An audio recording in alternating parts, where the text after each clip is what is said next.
Recently, the top legislative body of Communist Party of China has taken a decision to join in United Nations Arms Trade Treaty. And China, according to its media reports and Communist Party version, believes in world peace and stability.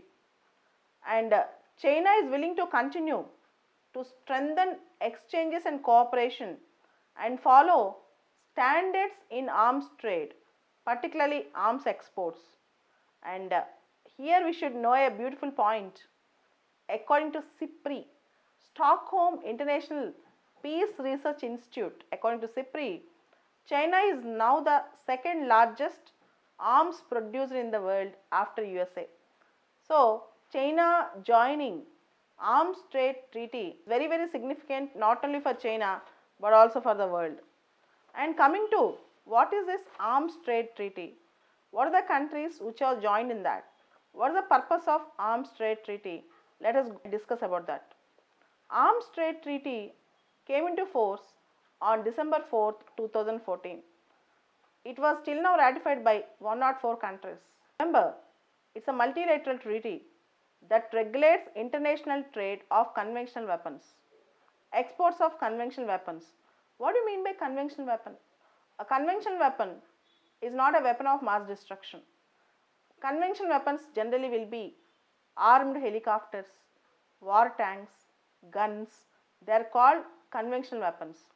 So, arms trade treaty regulates the transfer of conventional weapons and it aims to build some standard protocols with respect to such transfers. This is what. So, Arms Trade Treaty, which came into force on December 4th, 2014, is a multilateral treaty that regulates the international trade in conventional weapons with an aim of contributing to world peace. First aim is world peace, second is responsible transfer, not irresponsible transfer, responsible transfer. Third is promoting cooperation and transparency. Third is promoting cooperation and transparency. And fourth is regulating the human suffering, at least minimizing the human suffering with respect to arms. These are all the aims of Arms Trade Treaty, and that treaty requires the member nations to maintain records of what all they have transferred and what all they have received. To maintain records, this is very important. That means they wanted to make everything transparent. And India have not signed Arms Trade Treaty. Remember, India have not signed ATT. You may get a doubt. Why India have not signed Arms Trade Treaty? You may get a doubt why India have not signed Arms Trade Treaty.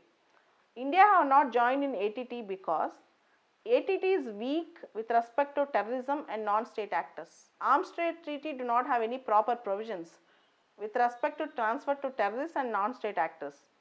And Arms Trade Treaty will also become an instrument to oppress the weak countries. So, for all these reasons, India have not joined ATT, Arms Trade Treaty. Coming to what do you mean by non-state actor?